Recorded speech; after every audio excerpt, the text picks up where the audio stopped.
नमस्कार दोस्तों, railway group D का एग्जाम लगभग समाप्त होने वाला है। 1-2 दिन और एग्जाम बचा हुआ है और ऐसे में देखा जा रहा है कि इस बार अगर एग्जाम पैटर्न की बात करें, ग्रुप डी लेवल के अगर सबसे हार्ड क्वेश्चन में बात करें तो इस बार का क्वेश्चन छात्र बता रहे थे कि सबसे हार्ड पेपर था। क्योंकि करंट 20 के आसपास पूछा जा रहा है। कहीं से हिस्ट्री पॉलिटी का जिक्र भी नहीं हो रहा है। बायो साइंस में बहुत ज्यादा पूछा जा रहा है। और सबसे बड़ी बात, एक और ग्रुप डी की वैकेंसी 22,000 पोस्ट की लाइन में लगी हुई है। 20-21 तारीख से उसका भी ऑनलाइन होना चालू हो जाएगा। कितना कट ऑफ जाएगा, इस बार के एग्जाम का पैटर्न क्या रहेगा, अगले एग्जाम पर भी चर्चा करेंगे। सारी चीजों पर चर्चा करेंगे। अभी हमारे साथ देश के जाने माने शिक्षक आदित्य रंजन सर हमारे साथ हैं। सबसे पहले स्वागत है सर। नमस्कार sir. Sir, railway group D का जो पेपर हो रहा है उसको आप भी देखे होंगे। अगर बाकी ग्रुप डी की बात करें, पहले के ग्रुप डी की बात करें, छात्र बता रहे थे कि इस बार का पेपर कुछ ज्यादा टफ आ रहा है। आपने एनालाइज किया सर? असल में जब होता क्या है कि पेपर में किसी एक सेक्शन को बहुत ज़्यादा बढ़ावा दे दिया जाता है और वो भी अभी के पाठ्यक्रम पे ना होकर के पहले के क्वेश्चंस पूछे जाते हैं, तो वहाँ automatic paper moderate to tough में चला जाता है। अच्छा। जैसे अगर हम करंट अफेयर की बात करें तो चलो 20-22 क्वेश्चन आता तो वो भी वाजिब था, हम्म। लेकिन उस 20-22 क्वेश्चन में आप 2 साल पहले का करंट अफेयर पूछ रहे हो, तो बच्चे को उतना याद कहाँ से होगा? तो उसमें होता क्या है कि वो पेपर उनके लिए टफ बनता जाता है। दूसरा, जैसे मान लीजिए कि मैं साइंस की तैयारी कर रहा था, तो पढ़ते वक़्त में मैंने थोड़ा-सा बायो पढ़ लिया, फिज़िक्स पढ़ लिया, केमिस्ट्री पढ़ लिया। बिल्कुल बिल्कुल। ठीक है? तो मैंने कुछ टॉपिक बायो के भी छोड़ दिए, फिज़िक्स के भी छोड़ दिए, केमिस्ट्री के, क्योंकि मुझे सब थोड़ा-थोड़ा पढ़ना है। बट जब मैं पेपर देने जाता हूँ तो पता चलता है वहाँ पर कि बायो के क्वेश्चन ज़्यादा हैं। अब इसमें फ़ायदा उनका हो जाता है जो बायो पढ़ के गए थे, और नुकसान उनका हो जाता है जो उसको छोड़ के बाकी सब पढ़ के गए थे। तो इसीलिए automatic paper moderate to tough level में वहाँ पे चला जाता है। मतलब इस बार का इजी टू मॉडरेट नहीं नहीं था। कह सकते हैं, क्योंकि कुछ जो बाकी शिफ्ट्स हैं, मतलब ज़्यादातर जो शिफ्ट है, उसमें करंट अफेयर और इनका वेटेज ज़्यादा रहा है, जिसके कारण थोड़ा पेपर मॉडरेट टू टफ में चला गया है। पहले के एग्जाम की अगर बात करें, फिजिक्स का लेवल बहुत रहता था, फिजिक्स का क्वेश्चन बहुत ज्यादा रहता था। लेकिन इस बार तो छात्र बता रहे हैं कि बायो का क्वेश्चन अधिक रह रहा है सर। और बायो अच्छा खासा डराया भी है छात्रों को, मतलब कहाँ से पूछा है उसका भी कोई हिसाब उसका भी पता नहीं है, मतलब ऐसा है कि आपको जो सिलेबस दिया गया है और पूछा जा रहा है आपसे यूपीएससी लेवल का, नहीं।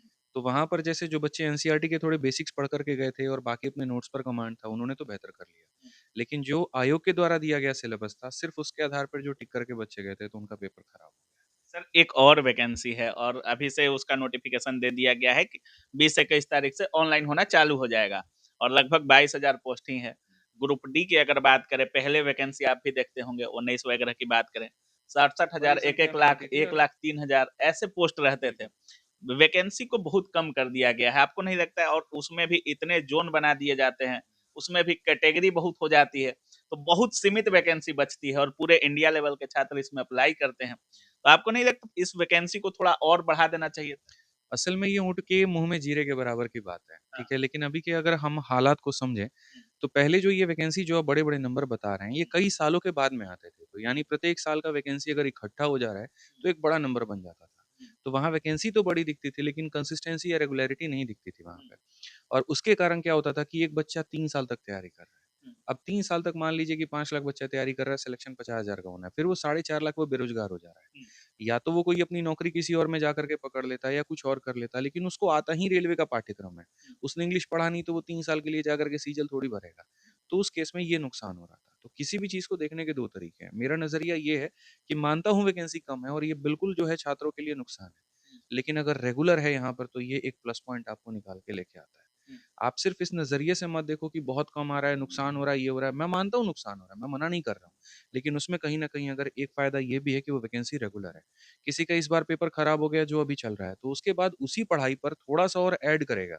जैसे मान लीजिए अब खाली उसको बायो पढ़ना है, अब करंट अफेयर पे और कमांड करना है, तो अगली बार उसका सिलेक्शन हो जाएगा। लेकिन इसी को 3 साल के बाद में बड़ी संख्या में लेकर के आओगे ना, तो जो अभी पढ़ कर के एकदम उस लेवल पर आ बिल्कुल, गया है, बिल्कुल। तो वो जाकर के उसको अगली बार पेपर मतलब खराब कर देगा। आपको भी यकीन हो रहा है रेलवे पर कि एसएससी की तरह रेलवे भी कैलेंडर हर साल अपना जारी ये रखेगा? अच्छी बात है, पॉज़िटिव न्यूज़ है बच्चों के लिए। थोड़ा वैकेंसी आप कम ही कर दो, कोई दिक्कत नहीं है।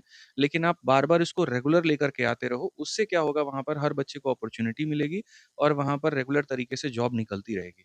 उसमें पूरा इकोसिस्टम बन जाता है। आज हम सेलेक्ट हो गए तो हम दूसरों को भी बताते हैं कि ये नौकरी अच्छी है, आप इसकी तैयारी करो। तो वहाँ पर इकोसिस्टम बच्चों के बीच में अच्छा बनता है, आयोग को लेकर के पॉज़िटिविटी बनती है, ठीक है? और एग्ज़ाम को लेकर के ट्रस्ट बनता है। तो ये बिल्कुल, बहुत बिल्कुल। बहुत अच्छी सर, चीज़ है इस ये। बार की अगर ग्रुप डी की बात करें, काफ़ी सारे छात्र अनुपस्थित भी रहे हैं इस एग्ज़ाम में। अगर पूरे जैसे ही छात्र एग्जाम देकर बाहर निकलते हैं, मतलब उस समय का रिएक्शन तो उनका कुछ और होता है, लेकिन घर जाकर मिलाते हैं तो 2-4-5 नंबर कम हो जाता है उनके एक्सपेक्टेशन से भी। हाँ, और अगर जैसे ही छात्र का एग्जाम बीतता है, उनको एक चीज़ होता है कि हम कट ऑफ के दायरे में हैं कि नहीं, हमारा क्या सिलेक्शन हो पाएगा कि नहीं। इस बार की अगर बात करें, जैसे 2019 की अपेक्षा 22 की अगर बात करें ग्रुप डी का, तो थोड़ा-सा कट ऑफ का लेवल डाउन हुआ था सर। आपको क्या लगता है? आप भी कह रहे हैं कि मॉडरेट टू टफ की तरफ था ये पैटर्न। कट ऑफ इस बार कितना रह सकता है? कट ऑफ किन-किन चीज़ों पर डिपेंड करेगा? क्या बोलेंगे सर कट ऑफ को लेकर? सबसे पहले तो कट ऑफ का सबसे बड़ा डिसाइडिंग फैक्टर होता है वैकेंसी, हुँ, कि वैकेंसी की संख्या कितनी है। हुँ, दूसरी वैकेंसी के बाद में होता है कि आपका अटेंडेंस पेपर पे कितना लगा है, हुँ, यानी कितने कैंडिडेट पेपर देने गए हैं। हुँ। तीसरा जो डिसाइडिंग फैक्टर होता है वहाँ जाने के बाद में पेपर का लेवल क्या है, बिल्कुल, बिल्कुल। क्योंकि अगर बहुत सारे शिफ्ट हैं, किसी में बहुत नीचे लेवल का चला गया, किसी में बहुत टफ चला गया, तो नॉर्मलाइजेशन में ज़्यादा डेविएशन आता है। बिल्कुल, बिल्कुल। लेकिन अगर सारे शिफ्ट लगभग सामान्य तरह के रहे वहाँ पे, तो नॉर्मलाइजेशन में ज़्यादा डेविएशन नहीं होता है।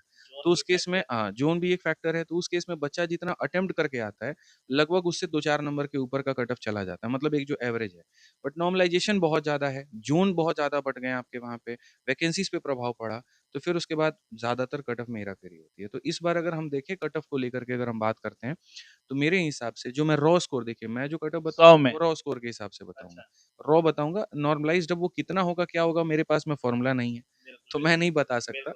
बट जो पेपर का पैटर्न है, क्योंकि इस बार मॉडरेट टू टफ में ज़्यादा शिफ्ट रहे हैं, उसके आधार पे मुझे लगता है कि रॉ स्कोर जनरल के लिए 60 से 65 में अगर वो है, तो वो सेफ ज़ोन में है। हुँ, और ओबीसी ईडब्ल्यूएस का आप मान लीजिए 55 से 60 के बीच में। हालाँकि जो भी फाइनल कट ऑफ आता है 1-2 नंबर का ही आपको हर कैटेगरी में मतलब गैप देखने को मिलेगा। 60 से 65 ही बार का कट ऑफ रह सकता है।